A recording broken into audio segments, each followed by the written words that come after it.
Épisode spécial de survie numérique parce que nous sommes en août 2026 et la France vient de subir l'un des plus grands séismes numériques de son histoire. Le 12 août 2026, un groupe de hackers qui s'appelle Zero Bytes revendique avoir piraté le système des impôts français. Et oui, 678 000 lignes de données, près de 700 000 contribuables touchés, vous, moi certainement, revenus, adresses, identifiants fiscaux, des informations sensibles qui, ça y est, sont sur le dark web. Alors, la DGFIP confirme l'intrusion. Vous l'avez entendu aux infos partout, hein. L'accès a été obtenu par usurpation d'identité d'un agent interne via un VPN compromis. Les mots de passe n'ont pas été volés, mais les données, elles sont parties. Et ce n'est pas tout. J'ai envie de dire presque pire. Une semaine plus tard, le même groupe de hackers, de pirates, revendique le piratage de l'éducation nationale. 34 millions d'élèves concernés, 4 300 000 identifiants, 600 000 mots de passe accumulés sur 20 ans de données scolaires, 34 millions de lignes, 43 gigas de fichiers. Tout est en circulation, ça y est, sur le dark web. Au total, depuis le début de l'année, près de 900 sites, et dont des énormes sites, hein, Intermarché, etc., bref, ont été piratés en France. 43 400 000 comptes compromis rien qu'au premier semestre. Selon Surfshark, la France est le pays européen le plus victime de fuites, le deuxième au monde. Alors, pas difficile qu'on soit passé numéro 1, puisqu'on était numéro 2 au niveau européen. Donc, on est passé numéro 1 et on est le deuxième au monde. Accrochez-vous parce qu'on est bientôt le premier au monde, le pire pays au monde pour la sécurité informatique. Vive survie numérique qui a vraiment besoin d'exister. Hum, ces chiffres, ce ne sont pas des abstractions, je rigole comme ça, hein, mais c'est vraiment pas drôle. Ce sont des vies numériques exposées, des familles dont les revenus sont connus de criminels, des enfants dont les identifiants scolaires sont en vente, des professionnels dont les numéros sirènes circulent librement. Alors dans cet épisode, on va voir 1, ce qui s'est exactement passé, 2, ce que ça signifie pour vous, et 3, ce que vous pouvez faire immédiatement pour vous protéger. On ne va pas faire de la théorie, on va passer à l'action. Mais il faut déjà comprendre ce qui s'est passé. On commence par les faits. D'abord, la fuite des impôts. Donc je répète un peu, mais c'est en gros, on l'a tous entendu aux infos. Fin juin 2026, un acteur malveillant obtient un accès illégitime au système d'information de la Direction générale des finances publiques, DGFIP. C'est pas un piratage frontal, c'est pas une usurpation d'identité, c'est quelqu'un qui se fait passer pour un agent, qui utilise ses identifiants et qui accède à un outil interne de recherche sur les contribuables. À la mi-août, ce quelqu'un revendique l'extraction de 678 000 lignes de données. Le fichier est mis en vente sur le dark web pour plusieurs milliers d'euros et il a été racheté, on sait, par au moins 2 personnes. Quelles données? Mais ça, c'est du délire. Là, c'est aujourd'hui confirmé par la DGFIP et puis le Premier ministre et tout, hein. Les revenus déclarés. Combien d'argent vous gagnez au centime près? Vos adresses postales, je dis au pluriel parce que tous vos biens immobiliers aussi. Vos identifiants fiscaux, numéro fiscal, et si vous êtes un professionnel, votre sirène et toutes vos informations professionnelles. La DGFIP précise que les espaces personnels impôts.gouv.fr n'ont pas été compromis. Les mots de passe non plus. Ça, c'est important, parce que ça veut dire que ce n'est pas la peine de vous précipiter tout de suite pour changer votre mot de passe sur le site. Je suis allé le voir et il le confirme. C'est-à-dire que les voleurs, les pirates, là, ils ne vont pas changer vos déclarations d'impôts. Ils ne peuvent pas faire ça, parce qu'ils sont allés en interne et ils ont pris vos données. Par contre, toutes ces données sensibles, elles sont parties, terminées, revendues. Ça y est, pour toujours. On ne pourra plus revenir en arrière. On ne peut pas les récupérer. C'est foutu. Donc le Premier ministre, Sébastien Lecornu, il préside une cellule de crise interministérielle. Et les victimes commencent à ce jour à être notifiées individuellement et vous allez recevoir si oui ou non vous avez été victime. Ça n'empêche qu'il faut savoir quoi faire parce que si vous ne l'avez pas été, ça le sera demain. La fuite de l'éducation nationale, une semaine plus tard, le même groupe Zero Bytes revendique 43 gigas de données. 346 millions de lignes concernant 1 220 000 élèves, 4 300 000 identifiants, 600 000 mots de passe mis au clair. Donc ça, c'est très important, ces mots de passe, parce qu'on en revient. Si vous utilisez ce même mot de passe pour l'éducation nationale que pour autre chose, attention, très grave. et toutes les infos scolaires accumulées sur 20 ans, autrement dit une archive complète du système éducatif français. Or, les données de l'éducation nationale incluent nom et prénom des élèves, identifiant de collection, donc c'est très important ça, informations sur les enseignants et personnels, et, horrible, l'historique scolaire sur 2 décennies. C'est-à-dire bah, toutes les données de votre enfant, hein, si votre enfant, là, ça veut dire tout, tout, tout, tout. Mais est-ce que vous vous rendez compte de ce que ça veut dire? Ça veut dire que potentiellement n'importe qui va pouvoir savoir quelles ont été vos notes à l'école, vos bulletins scolaires, vos profs, etc. Donc on va pouvoir se faire passer pour des camarades, on va pouvoir se faire passer pour des profs. Enfin, c'est horrible. De futurs employeurs vont pouvoir aller fouiner et regarder quelles étaient vos notes, ceci, cela. Bref, bref, bref, beaucoup de choses. À quelle école vous êtes allé. Enfin, c'est énorme. C'est la première fois qu'une telle quantité de données éducatives est compromise. La portée est sans précédent. Pourquoi la France? Pourquoi maintenant? Surfshark, dans son rapport du premier semestre 2026, indique que la France est le pays européen le plus victime de fuite de données.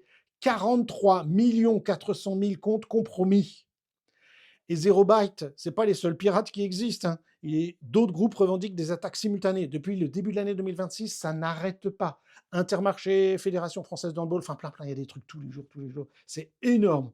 Et beaucoup qui sont moins médiatisés. En fait, il se trouve que la France a un retard dans la transposition de la directive NIS 2, NIS 2. C'est la norme européenne sur la cybersécurité. Ce retard, il crée des failles. Ces failles, elles sont exploitées.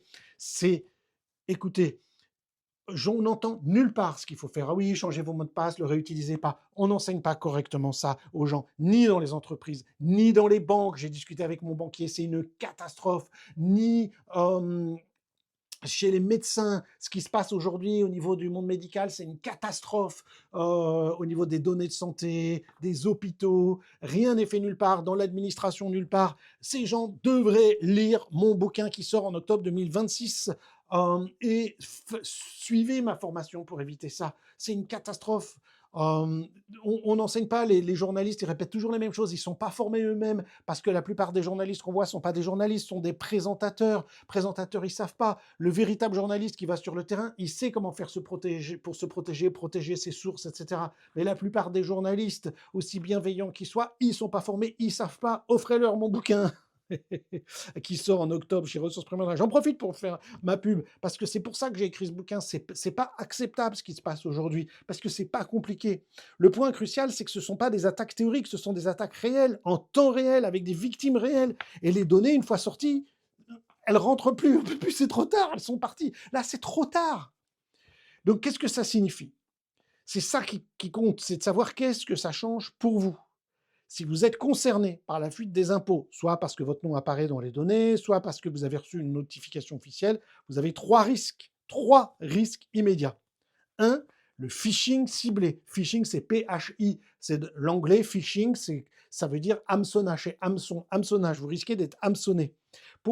Et beaucoup plus qu'avant, parce que les pirates, ils possèdent vos données fiscales réelles. Ils peuvent donc créer des emails ultra plausibles. Bonjour monsieur, madame Dupont, suite à la mise à jour de votre dossier fiscal, veuillez confirmer votre numéro de compte bancaire, votre numéro bancaire, et l'email, pardon, il contiendra votre vrai numéro fiscal, évidemment, votre vraie adresse, votre vrai revenu déclaré au centime près, et vous croirez à une communication légitime. Peut-être que vous le savez, etc. Mais votre grand-mère, votre grand-père, vos parents, il y a des tas de gens qui vont se faire avoir, des milliers de personnes qui vont se faire avoir. Déjà, ils se font avoir alors qu'il n'y a pas tout ça. Mais là, en plus, il y aura les vrais revenus, les vraies adresses. Les gens connaîtront tous les détails de tout ce que vous avez déclaré aux impôts. Alors, comment vous protéger de cet hameçonnage? Déjà, vous savez que l'email, il ne peut provenir que de peu importe quoi, impôts.gouv.fr. Si déjà l'email, c'est pas impôts.gouv.fr, vous savez que c'est le site officiel, c'est impôts.gouv.fr. Si l'email vient pas de ça, déjà, vous savez que c'est faux directement au public. Ne lisez pas, ne cherchez pas à dire peut-être que non, ça n'existe pas. C'est impôts.gouv.fr. Maintenant, attention, parce que des fois, c'est un grand truc de hacker, hein, on enseigne, vous l'entendrez que ici, c'est qu'il existe d'autres alphabets. Le cyrillique, qui est un alphabet russe, il a des lettres qui sont un peu différentes des nôtres. Et nous, on n'a pas des claviers pour écrire le cyrillique. On a des claviers pour écrire l'alphabet, je ne sais pas comment ça s'appelle, norme européenne. Bref. Mais il y a des lettres qui ressemblent très fort, mais qui ne sont pas comme un O, mais un peu plus allongé. Vous savez qu'il y a bien le O0, mais là, il y a un O un peu plus allongé. Des fois, ça peut être un A ou une autre lettre qui ressemble. Donc, vous lisez réellement. Votre œil ne peut pas déceler impôt.gouv.fr, mais en fait, ce n'est pas impôt.gouv.fr parce qu'il y a des lettres qui viennent d'un autre alphabet qui sont insérées. Donc, c'est pour ça qu'il faut écouter le point 2 et 3. Point 2, l'État ne demande jamais de coordonnées bancaires par email. Ça n'arrive pas. Si il faut changer vos coordonnées bancaires, il faut le faire via le site. Donc, vous allez sur le site impôt.gouv.fr que vous tapez vous-même. Vous ne cliquez pas sur un lien, sur un email que vous avez reçu. On ne fait jamais ça. Si vous recevez un mail qui ressemble à celui des impôts qui vous dit il faut changer des trucs et tout, vous ne cliquez pas. Vous ne cliquez pas. Vous ouvrez un navigateur internet sur une nouvelle page et vous tapez avec vos petits doigts impôt.gouv.fr. Vous vous connectez à votre compte comme vous faites d'habitude pour déclarer vos impôts et vous voyez s'il y a un message qui apparaît dans la boîte message. Vous voyez si on vous demande de changer votre IBAN ou vos coordonnées bancaires. Là, vous savez que c'est vrai. Que via le site des impôts. Si vous avez un doute, vous appelez les pauvres, là ça va être chaud pour eux, vous appelez votre centre des impôts, mais pas via le numéro du mail que vous avez reçu. C'est peut-être un vrai mail, mais c'est peut-être un faux mail. Donc si vous prenez le numéro, évidemment, ce sera un faux numéro qui vous amènera un faux standard d'arnaqueur. Donc il faut prendre votre feuille d'impôt, regardez le numéro que dessus, vous savez bien qu'il est à chaque fois, les horaires et tout, et là vous appelez et vous voulez vous assurer, voilà. Le plus facile pour ne pas les embêter, les pauvres, mais faites-le si vous avez un doute, c'est vous allez sur impôt.gouv.fr, vous connectez à votre espace en ligne, vous verrez bien. Donc c'est aussi simple que ça. Et là, vous ne risquez rien. Mais malheureusement, là, on peut faire quelque chose. Mais il y a un deuxième risque, c'est l'usurpation d'identité. Parce qu'avec vos données fiscales, là c'est terrible, hein, un pirate peut ouvrir un compte bancaire à votre nom, souscrire un crédit, commander des produits par carte, fausser des démarches administratives complexes. Et la fraude, elle ne sera pas forcément demain. Elle peut surgir dans 6 mois, dans un an ou plus, quand vous aurez oublié tout ça. Et ça, c'est terrible, ces histoires-là. Si vous suivez tous les conseils que j'enseigne sur mon site, surtout dans mes formations et dans mon bouquin, vous apprendrez à cloisonner vos identités. Et ça limitera les dégâts au maximum parce que vous n'utiliserez pas le même mail pour tout. Vous avez des emails différents, vous utilisez des alias, vous utilisez plein de stratégies et des mots de passe différents avec un gestionnaire de mots de passe, de la double authentification. Et ça ne peut, entendons-nous bien, hein, avec les conseils que je vous donne dans mon livre ou dans mes formations, ça ne peut pas empêcher le piratage. Le piratage, il est fait. C'est pas vous qui êtes piraté, c'est quelqu'un d'autre qui est piraté. Mais ça limitera les conséquences de ce piratage. Parce que vous aurez mis en place des stratégies qui cloisonnent et qui évitent de déborder sur tous les domaines de votre vie. Hop, les impôts sont piratés, mais ça ne va pas affecter le reste de votre vie. Et ça, c'est très important. Il y a aussi un risque 3, c'est la vente croisée. Vos données fiscales sont souvent combinées, bah oui, dans le dark web, avec d'autres fuites de données. Donc oui, ils ont un certain nombre de données via le centre des impôts, mais ils vont les agréger. Quand je dis ils, c'est les pirates avec l'IA, vont les agréger avec votre email principal, votre numéro de téléphone, votre adresse, votre date de naissance et plein d'autres choses. Si par exemple Amazon est piraté et qu'ils savent tous les achats que vous faites ou un autre site est piraté, il y en a eu tellement depuis le début de l'année, ils vont pouvoir avoir plus de données sur vous à partir de votre mail. Ça se fait en quelques secondes, hein, c'est très facile. Donc plus un pirate a de données sur vous, plus il peut construire un profil complet et vous nuire beaucoup plus efficacement, si je puis dire. Si vous êtes parent d'élèves concernés par la fuite de l'éducation nationale, le risque il est différent, mais il est réel. Les données des mineurs sont évidemment particulièrement sensibles. Un identifiant scolaire peut mener à un profil complet de l'enfant, à des tentatives de contact frauduleux, à du harcèlement vers votre enfant. Alors, le gouvernement français aujourd'hui recommande aux victimes 3 choses principalement. Vigilance accrue face aux demandes d'argent ou de données. Bon, ça va de soi. Surveillance des comptes bancaires pendant 3 mois. En plus, il faut vous surveiller. Je sais qu'il y a des gens qui tous les mois, ils regardent toutes les choses bancaires et il faut le faire là. On ne peut pas ne plus le faire en ce moment. Et évidemment, signalement immédiat en cas de tentative de fraude, c'est ce que demande le gouvernement. Mais ce sont des conseils très génériques. La vraie protection, elle commence avant la fraude, dans tout ce que j'enseigne, et elle commence par l'anticipation. Et après, il faut un plan. Qu'est-ce qu'on fait? Il faut avoir de la résilience. Et c'est ce que je vais vous enseigner maintenant. Qu'est-ce que vous auriez dû faire ou vous pouvez encore faire pour éviter dans le futur d'autres choses. Encore une fois, mes conseils ne peuvent pas éviter le piratage. Ça, c'est pas de notre ressort. Là, on peut râler, militer, voter, faire des trucs, parce qu'il faut que ça change. C'est intolérable que la France ne fasse rien ou quasiment rien, ne prenne pas ça au sérieux. C'est intolérable. Mais vous pouvez mettre en place des choses pour éviter la catastrophe. Ce qu'on va voir maintenant. En gros, je crois que je vous ai sélectionné 7 actions. Alors, certaines de ces actions, c'est 5 minutes, d'autres un peu plus, mais toutes protègent durablement. Bon, bah, déjà, c'est vérifier si vous êtes concerné. Donc, pour ce qui est des impôts, attendez un peu, d'ici un jour ou deux, vous allez recevoir quelque chose de la part du gouvernement pour savoir si vous êtes concerné. Et j'ai envie de dire, si ça ne l'est pas aujourd'hui, ça le sera demain parce que les piratages n'arrêtent pas. Vous allez, alors, pour savoir pour des piratages plus anciens, il y a un site international très bien fait que tous mes élèves connaissent et que j'explique dans le livre, s'appelle haveibeenpwned.com. haveibeenpwned.com. Je vous dis comment ça s'écrit. Have, H-A-V-E, I, c'est la lettre I, Been, B-E-E-N, et Pwn, ça s'écrit P-W-N-E-D.com. haveibeenpwned.com. En gros, ça veut dire ai-je été arnaqué. Là-bas, c'est un site où vous mettez votre mail et ça dit si votre mail est compromis dans une fuite de données. Presque tout le monde l'est. Et on va vous dire dans quelle fuite de données votre mail a été compromis. Votre email principal, vous le mettez. Si vous avez plusieurs mails, mettez-le aussi. Regardez le résultat. Il faut que vous sachiez qu'à ce jour, c'est trop tôt pour que l'arnaque de l'éducation nationale ou l'arnaque, enfin c'est pas l'arnaque, le piratage des impôts apparaisse. Il n'est pas encore sur ce site parce qu'on n'a pas encore accès à la base de données complète. Mais vous verrez au moins plein d'autres piratages dans lesquels vous avez certainement été compromis. Donc si vous apparaissez dans des fuites récentes, regardez lesquelles. Ça peut être Decathlon qui a été piraté, Intermarché qui a été piraté. Vous savez, on vous demande votre mail pour avoir une carte de... Comment? Une carte, c'est pas une carte d'abonnement, une carte de fidélité. Et là, on sait plein de choses sur vous. Votre nom, votre adresse, ce que vous achetez, etc. Donc il y a eu beaucoup, beaucoup de fuites. Je vous ai dit depuis le chiffre depuis le début de l'année, énorme. Donc vérifiez déjà. Ça va vous dire dans quelle fuite de données vous êtes et quelles données ont été compromises. Ça coûte rien, allez-y, et ça va, pour beaucoup d'entre vous, ça va vous mettre une claque dans la figure. Ça, c'est l'action 1, c'est déjà de savoir. Encore une fois, les impôts, éducation nationale, c'est trop tôt, on ne le sait pas encore, c'est pas encore sur ce site. Mais pour d'autres, vous allez voir, vous allez avoir des surprises, la plupart des auditeurs. Action numéro 2. Si votre mail apparaît dans une fuite, admettons, j'ai pris l'exemple de Decathlon, je le dis parce que moi, ça a été mon cas. J'ai vu tout de suite, mais peut-être que ça date d'il y a longtemps, mais tant pis. Vous allez voir, il y a plein d'autres trucs, des applications que vous utilisez pour le sport, vous avez mis votre mail, ils ont été piratés, c'est connu, il y en a eu plein, Strava, etc. Bref, vous allez changer vos mots de passe immédiatement. Le mot de passe associé au compte. Si c'est Decathlon, vous allez changer votre mot de passe Decathlon. Je sais que c'est trop tard, mais tant pis, c'est déjà ça.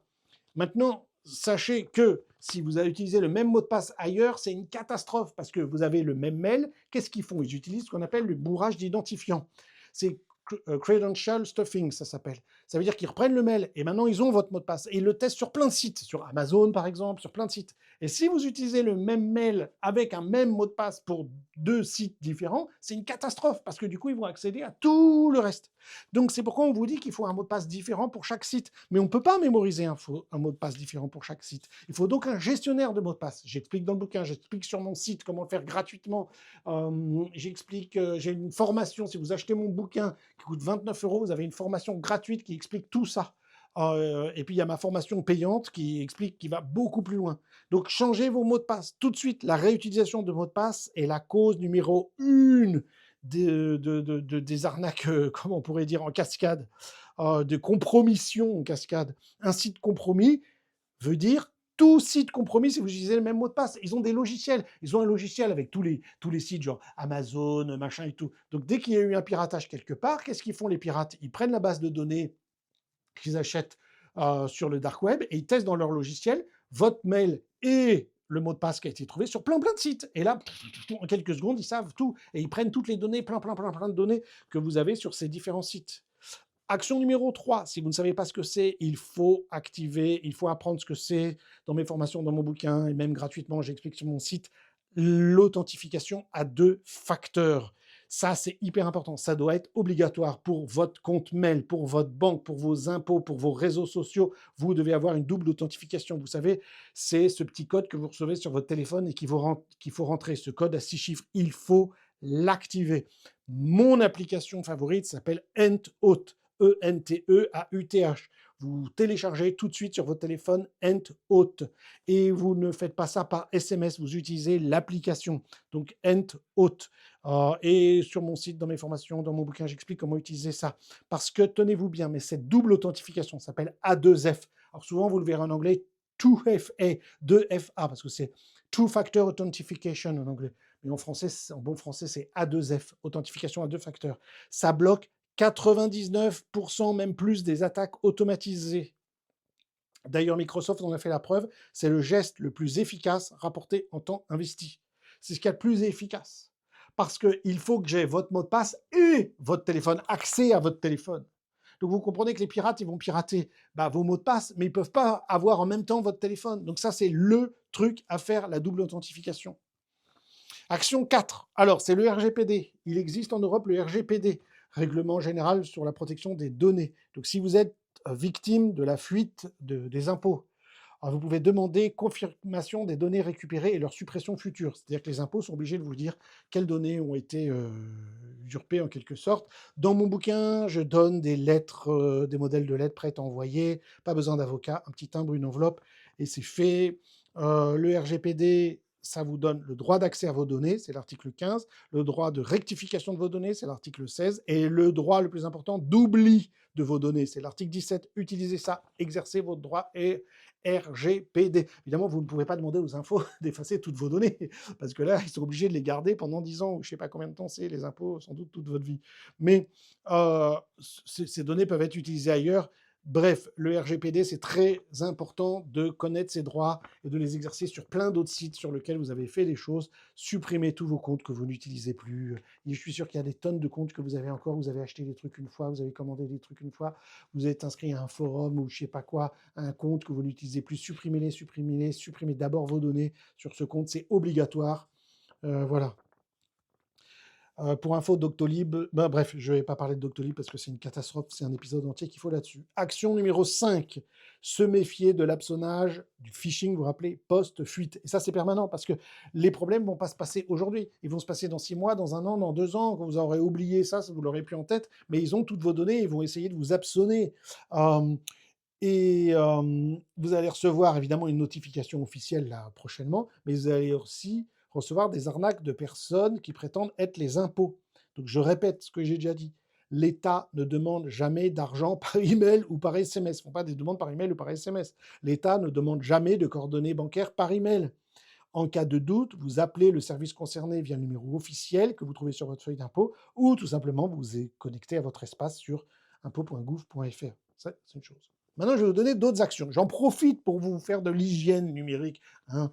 Je sais que vous dites, ouais, il fait de la pub pour son bouquin et ses formations. Je vous donne des trucs gratuits qu'il faut faire. Prenez votre ordiphone. L'ordiphone, c'est votre petit téléphone à ordinateur. Vous prenez ça. Vous allez dans Réglages, confidentialité, permission. Vous ferez ça aussi d'ailleurs sur votre ordinateur.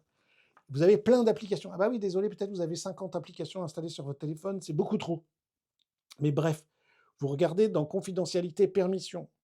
Toutes les permissions qu'ont les applications. Une lampe torche, une lampe sur votre téléphone n'a pas besoin d'accéder à votre micro ou à votre localisation GPS ou à vos contacts. Parce que qu'est-ce qu'ils font, ces applications? Revendent ces données et les prennent. Et si vous comprenez que c'est des données très importantes, la calculatrice, elle n'a pas besoin d'avoir accès à votre caméra. Vous regardez, il faut que vos permissions sur votre téléphone soient limitées au strict nécessaire. Et puis, retenez ça, hein, moins d'applications égale moins de surface d'attaque. Donc, virez là aussi toutes les applications que vous n'utilisez jamais. Si ça fait 2 mois que vous n'avez pas utilisé une application, vous la désinstallez. S'il faut, vous la réinstallez, hein, c'est facile à faire plus tard, mais désinstallez. Mais encore une fois, réglage, confidentialité, permission, vérifiez. Est-ce que telle application de jeu a accès à votre GPS, à votre caméra, à votre micro? Mais pourquoi? Donc déjà, ça veut dire que cette application n'est pas cool, vous devriez la retirer, et sinon vous retirez ces permissions-là. Après, ça n'a rien à voir avec le piratage qui s'est mis en place, mais vous devriez avoir une sauvegarde de toutes vos données. Alors quand je dis que ça n'a rien à voir, ça a à voir parce que vous allez être beaucoup plus sensible, si je puis dire, à l'hameçonnage, au phishing, avec des risques d'arnaque, avec des risques de vous envoyer un email qui a l'air d'être des impôts, vous cliquez et ça va télécharger un virus qui va voler vos données ou effacer vos données sur votre ordinateur et dire si vous voulez les récupérer, payez telle somme. Ça s'appelle un ransomware. Et ça va exploser parce que les gens ont toutes vos données avec des emails qui semblent très viables. Donc, pour prémunir de ça, ça c'est une attaque très fréquente, il faut mettre en place des sauvegardes chiffrées. Toutes vos données d'ordinateur et de téléphone doivent être sauvegardées. Et la règle, désolé, c'est 3, 2, 1. 3 copies sur 2 supports différents, dont une copie hors site. Un disque dur externe qui est chiffré, une copie dans un cloud qui est chiffré avec Proton Drive par exemple ou Tuta Drive, plus une copie chez un proche de confiance par exemple. Alors, je sais que j'emploie plein de mots, chiffrage, cloud, sauvegarde chiffrée, etc. Tout ça, c'est expliqué dans le bouquin, tout ça, c'est expliqué sur mon site survienumérique.com, tout ça, c'est dans mes formations, on fait des exercices, on fait de la pratique, surtout si vous êtes professionnel, profession libérale, travaillez en entreprise, etc. Il faut que tout ça, ça soit connu de tous les employés, que ce soit mis en place, etc. On ne peut pas se permettre de ne pas avoir des sauvegardes. Pensez que si vous perdez toutes vos photos de famille, de vos enfants depuis qu'ils sont tout petits et tout, ce serait une catastrophe. Elles sont où ces photos? Est-ce que vous en avez des doubles? Moi, j'ai des doubles de mes photos dans un disque qui est ailleurs, qui est dans un autre endroit, qui n'est pas chez moi, ce qui fait que si on me les vole, si c'est piraté ou s'il y a un incendie, mes données sont ailleurs et je peux les retrouver. C'est hyper, hyper important. Voilà, donc ça fait 7 actions. Alors, si on s'y met en 1 heure, ça peut être fait, mais ça offre une protection durable. Donc, dans le livre, j'explique tout. Chaque chapitre, il y a 36 chapitres. Chaque chapitre, c'est comme une protection supplémentaire avec un cas spécifique, tout est expliqué. Voilà, la formation que je propose sur mon site, elle approfondit tout ça. On fait des exercices pratiques, des tutoriels, je vous fais des vidéos, il y a des directs aussi. Je vous promets que la formation, elle coûte à ce jour un peu moins de 300 euros. C'est la formation qui vous fait économiser beaucoup d'argent. C'est pas une blague ce que je vous dis, surtout si vous êtes professionnel, mais pour tout le monde, c'est vraiment une formation qui va vous éviter d'énormes pertes d'argent. En plus, c'est satisfait remboursé. Si ça ne vous plaît pas, au bout d'un mois ou deux, je vous rembourse, mais vous verrez que c'est énorme. Bref, on récapitule. La France vient de subir un séisme numérique. On parle de la DGFiP. C'est quand même énorme. On parle de l'éducation nationale. Non mais c'est quand même dingue. 89, enfin, j'arrive même plus à compter. Le nombre de sites qui a été piraté depuis le début de l'année est énorme. On nous avance 43 millions de comptes compromis. Alors, vous avez 3 choix, c'est simple. Attendre qu'une fraude vous touche. 2, vous renseigner maintenant, c'est ce que vous venez de faire en écoutant ce podcast, bravo. Et 3, agir tout de suite. Le choix 1, attendre, c'est très risqué. Le choix 2, c'est bien, mais c'est passif. Donc, il faut passer au choix 3, c'est le seul qui vous protège, être actif. Tout de suite, dès que vous avez fini d'écouter cet épisode de podcast qui se clôture dans 1 seconde ou dans 1 minute, vous vérifiez votre email sur haveibeenpwned.com. Vous changez les mots de passe compromis, vous activez la double authentification sur vos codes principaux et vous commandez le livre manuel de survie numérique disponible déjà à la commande chez n'importe quel libraire en ligne ou surtout physique ou sur le site de mon éditeur, ressources primordiales. Et puis, vous voulez aller plus loin, vous voulez mettre tout ça en pratique, vous voulez protéger vous, vos enfants, vos seniors, vos parents, etc. Inscrivez-vous à la formation complète. Vous aurez des scénarios détaillés. Enfin, je suis là pour vous aider. Il y a des tas de directs et tout. Allez-y. C'était un épisode spécial de Survie numérique. Je suis Michel, mon fils. La citation du jour, c'est que le piratage n'est pas une question de si je vais être piraté, mais de quand je vais être piraté. Et la protection de nos jours, c'est pas un truc facultatif, c'est pas une option, c'est une hygiène indispensable. Dans un monde où tout a été numérisé, la chose la plus importante qui peut sauvegarder votre vie, sauvegarder votre argent, sauvegarder vos enfants du harcèlement et de tous les problèmes qui peuvent survenir suite à ces piratages, c'est comprendre cette hygiène de survie numérique. Alors si cet épisode vous a plu, partagez-le, mais pas sur Facebook, par oral à vos connaissances. Merci beaucoup, à très bientôt.